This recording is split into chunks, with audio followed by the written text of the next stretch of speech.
Hello मेरे कक्षा 8वीं के विद्यार्थियों। तो विषय हिंदी का आपका वार्षिक यहाँ पर 25-26 का हिंदी विषय का पेपर लेकर आ चुके हैं, जो कि आपका पेपर यहाँ पर 60 नंबर का पेपर होने वाला है। ठीक है, आप यहाँ पर देख सकते हैं। ठीक है, तो आपके यहाँ पर 60 नंबर का पेपर होने वाला है और आपके यहाँ पर 2.5 घंटे का समय मिलने वाला है। ठीक है, जैसे कि आप सबको पता होगा। ठीक है, तो चलते हैं इस पेपर को सोल्व करके बताने वाले। उससे पहले आप वीडियो को लाइक कर दें, चैनल को सब्सक्राइब कर लो। ठीक है, तो चलते हैं पेपर को फटाफट से सोल्व करके बताते हैं। पहले हम यहाँ पर सही विकल्प देख लेते हैं, बहुविकल्पीय प्रश्न देख लेते हैं, जो कि प्रश्न क्रमांक 1 से 5 तक है। ठीक है, तो चलते हैं। पहला प्रश्न क्या है, अपराजिता शब्द का उपसर्ग क्या है। ठीक है, तो उपसर्ग है, क्या है उपसर्ग इसका।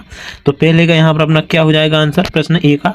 ठीक है, तो प्रश्न ए का अपना पहला आंसर हो जाएगा। ठीक है, क्या सी, क्या हो जाएगा सी, यानी अप, इसका क्या होगा, अपराजिता का शब्द उपसर्ग हो जाएगा। ठीक है, नेक्स्ट क्वेश्चन क्या है दूसरा, तुलसीदास की भक्ति निम्रता में से किस भाव की थी। ठीक है, तो किस भाव की थी, तो इसका राइट आंसर क्या हो जाएगा प्रश्न दूसरे का। ठीक है, तो इसका हो जाएगा यहाँ पर बी। ठीक है, क्या हो जाएगा बी, दास भाव, किस भाव की थी, दास भाव की। ठीक है, नेक्स्ट देख लेते हैं। ठीक है, तो नेक्स्ट प्रश्न क्या है अपना, धुआंधार प्रपात किस नदी के जल के गिरने से बना है। ठीक है, तो किस नदी के जल के गिरने से बना है, तो किस नदी के जल गिरने से बना है, तो इसका क्या हो जाएगा ए। ठीक है, नर्मदा नदी के, जो कि कहाँ पर है, यहाँ पर अपने जबलपुर में। ठीक है, भेड़ाघाट धुआंधार जलप्रपात। ठीक है, कहाँ पर, भेड़ाघाट में है। ठीक है, जबलपुर में जो। ठीक है, तो नेक्स्ट क्वेश्चन क्या है अपना, प्रश्न चौथा, हृदय भर आना मुहावरे का अर्थ है। हृदय भर आना मुहावरे का अर्थ है, तो क्या है मुहावरे का अर्थ, तो प्रश्न चौथा का आंसर क्या हो जाएगा। ठीक है, क्या बी, बी क्या हो जाएगा बी, दुखी होना। ठीक है, दुखी होना। ठीक है,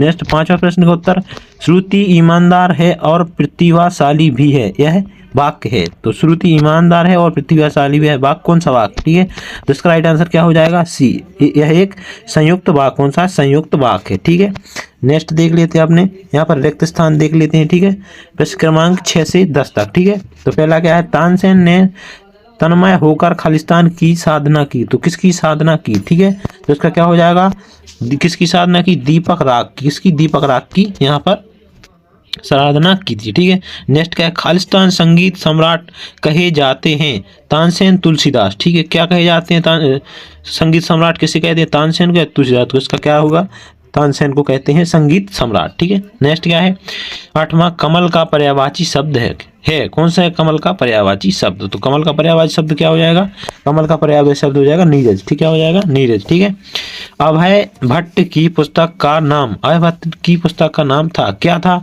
तो अभय भट्ट की पुस्तक का नाम था अभिभट्टीय। ठीक है, अभिभट्टीय। ठीक है, अभी आर्य भट्टी। ठीक है, आर्य भट्टी। ठीक है, प्रश्न 10वां, जहाज कई पक्षी शब्द कवि खालिस्तान की कविता में प्रयुक्त हुआ है, तो क्या हुआ है, प्रयुक्त हुआ है। ठीक है, तो उसका क्या हो जाएगा सूरदास, क्या हो जाएगा सूरदास। ठीक है, नेक्स्ट देख लेते हैं। नेक्स्ट प्रश्न 11वां देख लेते हैं, अतुलगी उत्तर प्रश्न। ठीक है, तो परिणाम शब्द में हानि जोड़कर प्रणाहित हीन शब्द बना है, इसी प्रकार की हीन जोड़कर दो अन्य शब्द बनाए। ठीक है, तो इस प्रकार हीन जोड़कर दो अन्य शब्द बनाए। ठीक है, तो पहले हम यहाँ पर क्वेश्चन देख लेते हैं, फिर इनके आंसर बताएंगे। ठीक है, तो 12वां प्रश्न क्या है, निम्नलिखित शब्दों का संधि विच्छेद दिए कीजिए और संधि की प्रकार भी लिखिए। ठीक है, तो दिगंबर और उल्लास का यहाँ पर आपको संधि विच्छेद लिखनी है। ठीक है, तो 13वां क्या है, डॉक्टर चंद्रा की माता की जी का क्या नाम है। ठीक है, तो क्या नाम है। ठीक है, देख लेंगे अभी क्वेश्चन का आंसर। निम्नलिखित में से पर्यायवाची शब्द देखिए, तो यहाँ पर इनके पर्यायवाची शब्द देखने, सूर्य, चंद्रमा, कमल और जग। ठीक है, 15वां, निम्नलिखित में से विलोम शब्द बनाए। ठीक है, तो विलोम शब्द बनाने, हार, दिन, बैठना, चलना। ठीक है, इनके आपको विलोम शब्द बनाने। प्रश्न 16वां, अपरिचयता महिला का नाम है, अपरिचयता पाठ के आधार पर लिखिए। ठीक है, प्रश्न यहाँ पर अपने देख लेते हैं, लघु उत्तरीय प्रश्न। प्रश्न के उत्तर 40 से 50 शब्दों में दीजिए, प्रत्येक प्रश्न के लिए 3 अंक निर्धारित हैं। ठीक है, तो पहला प्रश्न क्या हो जाएगा, राम बाली के सामने आकर क्यों नहीं लड़े। ठीक है, तो राम बाली के सामने आकर क्यों नहीं लड़े। ठीक है, क्यों नहीं लड़े। ठीक है, नेक्स्ट क्या है, बादशाह अकबर के दरबार में तानसेन ने क्या चमत्कार कर दिखाया। ठीक है, 18वां है। 19वां क्या है, मुकत्तन की पढ़ने के लिए समाचार पत्र कैसे प्राप्त करते थे। ठीक है, तुलसीदास ने किसे उद्धार का उल्लेख किया है। ठीक है, नेक्स्ट क्या है, जबलपुर में भेड़ाघाट के अतिरिक्त और कौन से घाट हैं। ठीक है, कौन से घाट। ठीक है, और भेड़ाघाट के तरह आकर्षित क्यों नहीं लगते। ठीक है, प्रश्न 22वां, आर्यभट्ट ने सूर्य ग्रहण और चंद्र ग्रहण के विषय में क्या विचार व्यक्त किए। ठीक है, ठीक है। नेक्स्ट देख लेते हैं दीर्घवृत्त प्रश्न।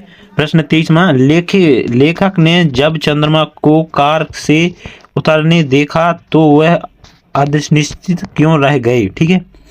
प्रश्न 24वां, नर्मदा नदी के प्रति सौंदर्य का वर्णन अपने शब्दों में कीजिए। ठीक है। अपने प्रधानाध्यापक को अवकाश हेतु आवेदन पत्र लिखिए। ठीक है। 26वां, निबंध लिखिए कोई एक पर। ठीक है। तो इनमें से आपको किसी एक पर निबंध लिखना है। ठीक है। तो अभी इनके हम यहाँ पर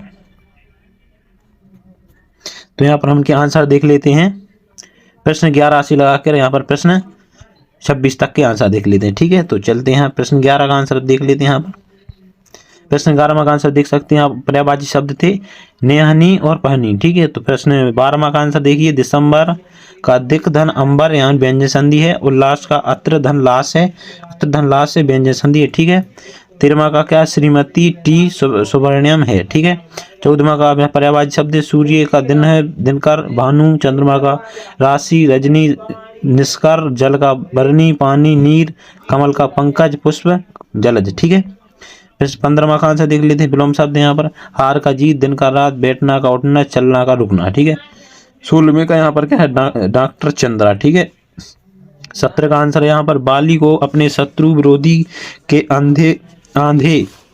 अंधे बल को खींच लेने का वरदान प्राप्त था और राम उसे सामने आकर नहीं लड़े। यह वरदान बाली के शंकर भाव दिया था। ठीक है। शंकर भगवान ने दिया था और राम भगवान शंकर के वरदान का सम्मान करते थे। ठीक है। 18वां क्या है, उत्तर तो देख लिए लोहावी सदा संगीत सम्राट तानसेन बादशाह अकबर ने अपने दरबार में संगीत का प्रभाव दिखाने का हट किया। तानसेन संगीत सम्मान में तन्ने हो गए। उन्हें दीपक राग की साधना की, स्वर के उपन्यास धीरे धीरे सिद्ध हुए। इस प्रकार यह हुआ कि दरबार में रखे दीपक जल उठे, इसी प्रकार वह मौजूदा दरबार को चमकृत उठे। ठीक है। प्रश्न 19वां क्या है, लेखा अपने महोदय को प्रतिव्रत होने के लिए समाचार पत्र आते थे। उन्हें अखबारों को सबसे पहले मुकद्दम जी पढ़ते थे। उनका पढ़ना ही किसी धार्मिक अनुष्ठान में लाए योग के समान है। उनके पढ़ लेने के बाद ही लेखक महोदय अपने आकार को प्रसार रूप में प्रदान करते थे। वो उन्हें अपने मोहल्ले के उन सभी आदिमों के नाम याद हैं जिनके घर प्रति अखबार खरीदा जाता था। इस तरह कभी कभी उन सभी घरों में समाचार पत्र पढ़ने के लिए वे चले जाते थे। उनका यह कहना था कि उचित ही लगता है कि प्रत्येक मनुष्य को अपने ज्ञानवर्धन के लिए अधिक से अधिक समाचार पत्र पढ़ें चाहिए, परंतु वह मुक्त से ही समाचार पत्र पढ़ लेते हैं और समाचार पत्रों खरीदने पर वह ठीक चर्चा करने का उन्हें पाप है। ठीक है। 20वां का आंसर क्या है, तुलसीदास वर्णन किया है कि खाग्य जटयु मृग मारीच बाघ वाल्मीकि पन्ना श्याम पत्थर बनकर हुई गौतम पत्नी अहल्या पिटरी का यहाँ पर क्या है, यमलू वृक्ष नामक वृक्ष। ठीक है। जड़ का भरण मुक्ति आदि उभार भगवान श्री राम ने नेत्र योग का या भगवान श्री कृष्ण द्वारा योग के किया है।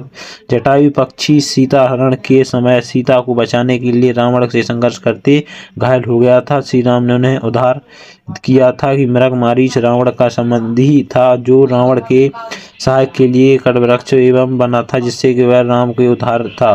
वह वाल्मीकि के डाकू थे। यह शब्द का उल्टा करने का उसका कल्याण हो गया था। पर पावन अहल्या गौतम ऋषि की पत्नी थी। वह अपने ऋषि पति के द्वारा दिए गए श्राप कारण पत्थर बन गई थी। भगवान राम ने अपने चरणों में धूल से प्राप्त उसे उनका उद्धार किया। यमला अर्जुन को श्राप लगा और वे वृक्ष बना गए। ठीक है। श्राप लगा और वे वृक्ष बन गए। द्वापर युग में श्री कृष्ण ने उनका उद्धार किया। इस तरह विभिन्न रूपों में पतित हुई प्राणी का भगवान ने उचित समय पर उद्धार किया। ठीक है। 21वां आंसर, लेखक ने भेड़ाघाट देखा, वह सुंदरता का प्रभाव प्राप्त लेख में मन पर बहुत ही अधिक था। उन्हें सबसे पहले गुहारी घाट तथा छिलवा घाट देखा। इन स्थलों को प्रकृति कम सौंदर्य नहीं है। यह चट्टानें भी सतपुड़ा की शिखरों की गौरव थी। स्वीकृति उत्पादनों का उनका विशाल ही शोभा थी जिससे कि महत्व को उनका उनका जा सकता है। ठीक है, धुआंधार अपने प्रकृति सौंदर्य और आभा को बिखेर रही है।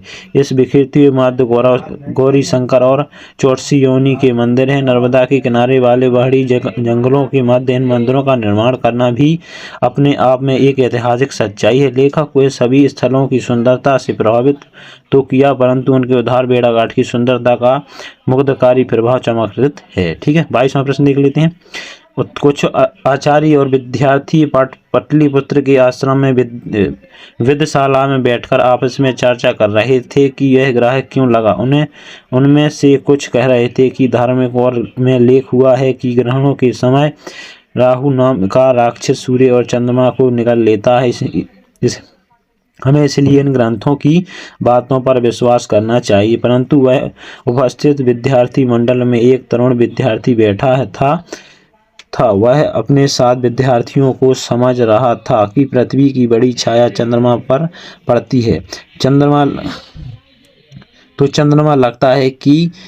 लगता है और इसी तरह जब चंद्रमा पृथ्वी और सूर्य के बीच आता है तो सूर्य को ढक लेता है। ठीक है, सूर्य ग्रहण होता है। राहु नामक राक्षस सूर्य अथवा चंद्रमा को निगल जाता है। यह सब काल्पनिक और धारणा है, इसे हमें विश्वास नहीं करना चाहिए। ठीक है, नेक्स्ट है 23वां प्रश्न अपना क्या है। लेखक ने जब चंद्रा को कार से उतरते देखा तो वह अविचलित रह गया। कार का दरवाजा खुला और एक बूढ़े उतरकर पिछली सीट से हिलकर चेयर निकालकर सामने रख दी।